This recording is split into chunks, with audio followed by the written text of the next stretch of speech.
Today's topic is: what are the real-life cheat codes that work almost every time?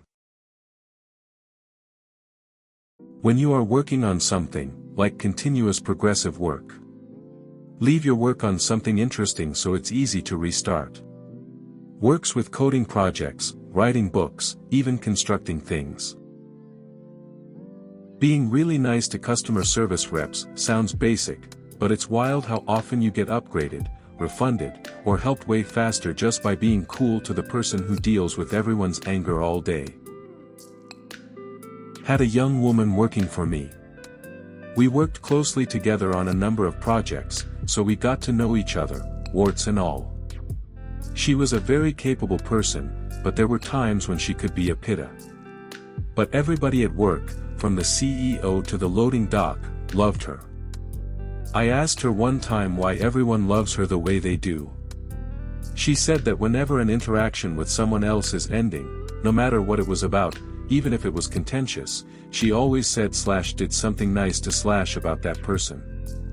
That way, she said, the last thought they had of her was a positive one. Now that I knew that was her trick, I started looking for it when we were in larger meetings/groups. Sure enough, she did it, and did it sincerely. Real-life application of Angelus: they may not remember what you say, but people will remember how you made them feel. The shit people talk about others behind their back always has a way to get back to the victim of the shit talk. I realized this and, though I've never been one for backbiting, I actively started saying nice things about people behind their back. I'm not sure I have a good metric of whether it works as a cheat code, but personally I would sure feel great if somebody told me something nice a coworker or colleague or friend said about me when I wasn't around. When a task seems too big to start and kind of overwhelming, I'll give myself a 5-minute assignment of working on it before I do something else. 5 minutes of prep work, 5 minutes of research, 5 minutes of cleaning.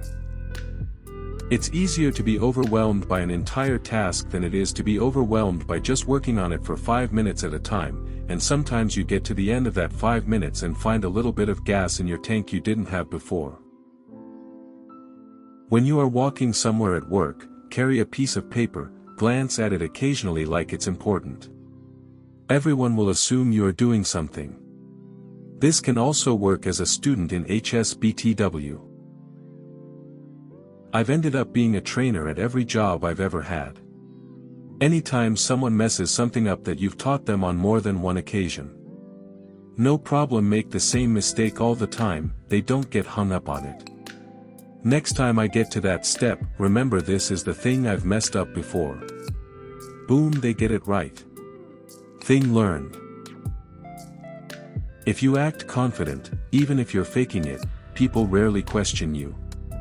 Confidence is basically the human version of pressing up, up, down, down, left, right, B, A, start.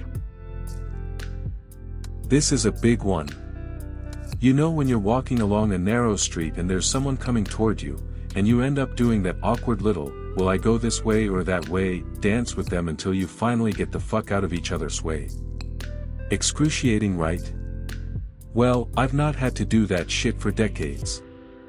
Because instead of looking that person in the face on approach, I very purposefully look over one of their shoulders, indicating without words on which side I intend to pass them. That easy little visual cue works every fucking time. Learn to ask for help. Normally we want to solve all situations, issues, tasks, jobs ourselves, but it is not always possible. Most of the time we require help from others, but we are incapable of accepting or asking for it. Analyze the situation, and if you think it may be beyond you, ask for help. If I'm waiting for my wife to get off the phone or stop texting or get dressed, all I have to do is start up a video or a game and she's instantly done and wants attention. Works every time. When you meet someone new for the first time and they tell you their name, immediately use it in a sentence. For some reason this tricks your brain into remembering their name at a much higher rate than if you didn't do it. Honestly, read the instruction manuals of things you own. especially cars and consumer electronics. Learn what all the buttons do and test all the features. Why on earth people don't know how all the things in the cabin of their car work is beyond me. Coming from a satellite operator myself, know your knobs. Be quick to apologize. I struggle to say I'm sorry when I'm mad, but if I can say it quickly I can change my mindset and get out of that anger state. When dealing with an angry customer, the best thing you can do is actively listen. Let them have their say, make notes and then go over their grievances. When they run out of steam, they will eventually, I promise. Most angry customers just want to be heard. I've had customers go from shouting to cheerfully shooting the breeze after a few minutes. I'm an attorney and sometimes I have cases in counties where I am not totally familiar with local rules. I have found that when you ask questions of court staff, they are usually helpful. However, if I tell them that I am a first-year attorney and I'm just trying to figure it out so my boss doesn't get mad at me, well, 90% of the time those kinds folks will try and move heaven and earth for me, lol. I had a boss who would always make a show of turning her phone over and physically turning away from her computer screen when I came to ask her something. Always made me feel valued and that I was important enough to commit 100% of her attention to. I committed to copy this in my personal and business life. It's a game changer. I now never hold my phone when anyone asks me a question. Dress slightly better than the occasion demands, boost confidence, and people perceive you differently and with more respect. If you want a response from someone, especially via writing, like if you don't want an email to be ignored, ask for advice. People love giving advice, and then they'll often address whatever else you'd written about too. Bonus, if they give you advice then you can follow up by asking for feedback/reviews. Once they're invested, people tend to be a lot freer with positivity. When I find something that triggers me, instead of reacting, I take a moment to contemplate why it affects me. I then try to see a positive in it and then move on. Therefore, not letting it affect me negatively.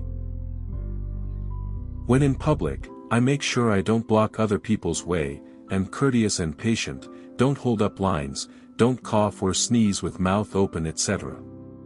The magic is, it seems to reduce the number of hassles I encounter. Whenever I meet someone new, rather it's as a friend, a potential date, or work relationship, and I get their number, I always use the notes section under their contact info to put any little tidbits I learn, like their birthday, likes/dislikes, food/drink they like.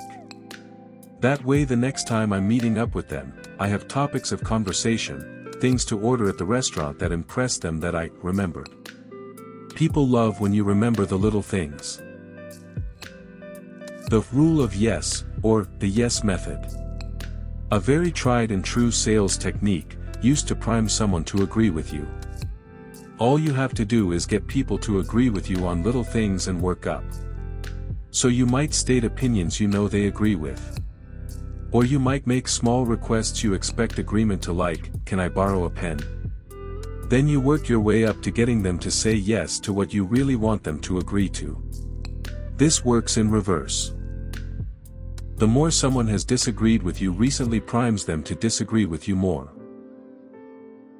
Whenever I feel flustered, tired, run down, irritable, or just a bit off in a way I can't explain, I smash down a big glass of water. Then another. Suddenly I feel much better.